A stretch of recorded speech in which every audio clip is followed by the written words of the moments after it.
Hey everybody, Nick Espinoza, your chief security fanatic here. Obviously, you can see I'm on the road today, but that's not why we are here, because in China news, I'm asking the question, would you get a brain implant from the glorious People's Republic of China? Now, this is actually really interesting because there's a good write-up by Emily Mullen of Wired here, and I want to go through essentially what's going on, because at a tech forum in Beijing, China last week, a Chinese company unveiled a quote-unquote homegrown brain-computer interface, or BCI, that allowed a monkey to essentially control a robotic arm just by thinking about it. Now, in the video that was shown at the event, a monkey with its hands restrained uses the interface to move a robotic arm to grasp a strawberry. Now, the system was developed by New Cyber Neurotech and the Chinese Institute for Brain Research, and it involves soft electrode filaments implanted in the brain, according to Xinhua, which is the state-run news media outlet in China. Now, researchers in the United States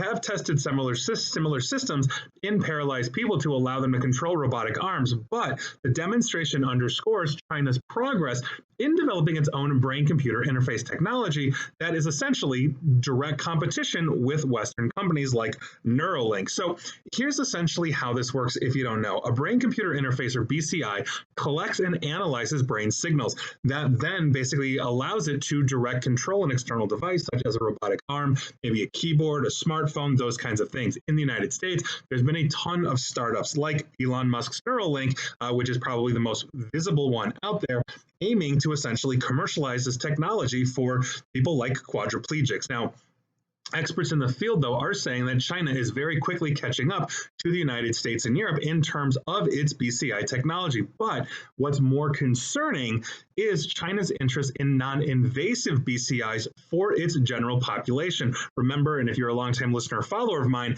you know that essentially China is, quite frankly, one of the actually the largest surveillance state in the world. And so if this is another method to surveil their citizens, quite frankly, I wouldn't want this chip either. So William Hanna, who is the lead analyst for Georgetown's University Center for Security and Emerging Technology, known as CSET, co-author report released this past March that examines Chinese research on BCIs for non-medical purposes. And I quote, "China is not the least bit shy about this." Now, he is referring to the ethical guidelines that was released by the Communist Party in February of this year that included cognitive enhancement of healthy people as a goal of Chinese BCI research. So, a translation of the guidelines by CSET says, and I quote right here, the Chinese standards, non-medical purposes such as attention modulation, sleep regulation, memory regulation, and exoskeletons for augmentative BCI technologies should be explored and developed to a certain extent, provided there is a clear, strict regulation and clear benefit. In other words, hey, they can zap you into attention or force you to go to sleep or whatever it is, possibly enhance your memory, make you forget things. Who knows? Chinese government, and they have a lot of human rights violations to their name. So the translated Chinese guidelines also go on to say that BCI technology should avoid replacing or weakening human decision-making capabilities, quote, before it is proven to surpass human levels and gain societal consensus, and avoid research that significantly interferes with or blurs human autonomy and self-awareness. In other words, as I'm reading this and basically interpreting this, they are going to avoid weakening human decision-making or capabilities, but the caveat there is before it's proven to surpass human levels, meaning once it does surpass human levels, why not have the brain chip take over? That is, quite frankly, kind of terrifying. Now, these non-medical applications refer to wearable BCIs that rely on electrodes that are placed on your scalp, not in your scalp. This is also known as electroencephalography, or EEG. You might have had one of these in an emergency room to check your heart or something else. Obviously, this is focused on the brain. Now, electrical signals, essentially from the scalp, are much harder to interpret than those that are inside the brain. However, there's been a huge effort in China to use machine learning techniques to improve analysis of brain signals. Again, this is according to CSET, as I just mentioned earlier. Now, a handful of U.S. companies are also developing wearable BCIs that arguably fall under the category of cognitive enhancement. So, for example, Emotive of San Francisco and Neurable in Boston are starting to sell EEG headsets intended to improve both attention and focus.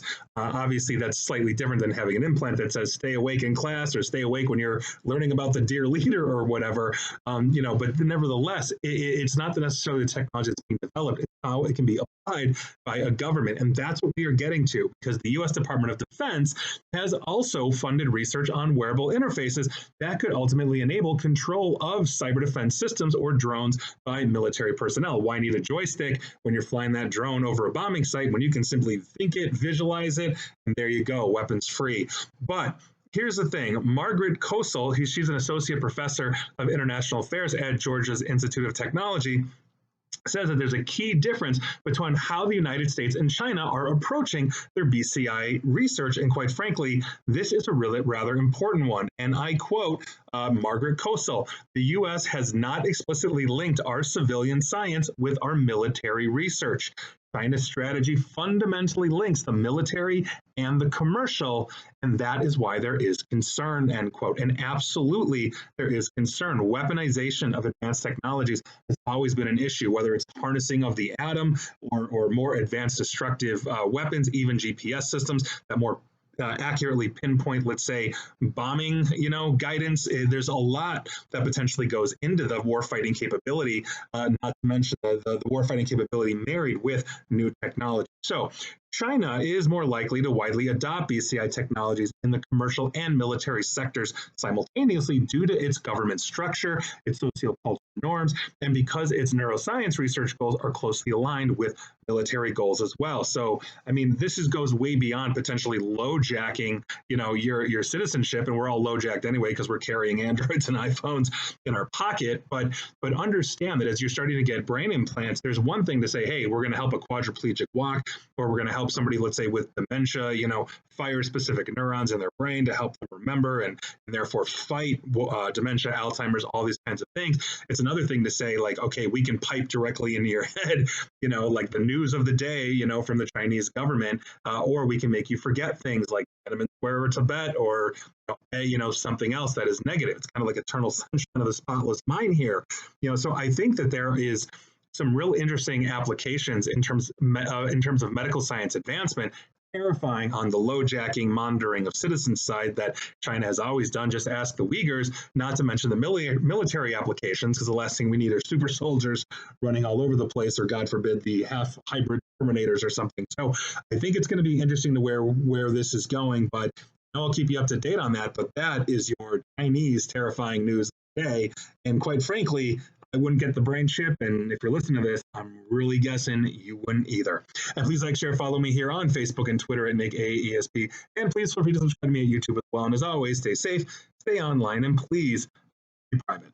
Thanks, everybody.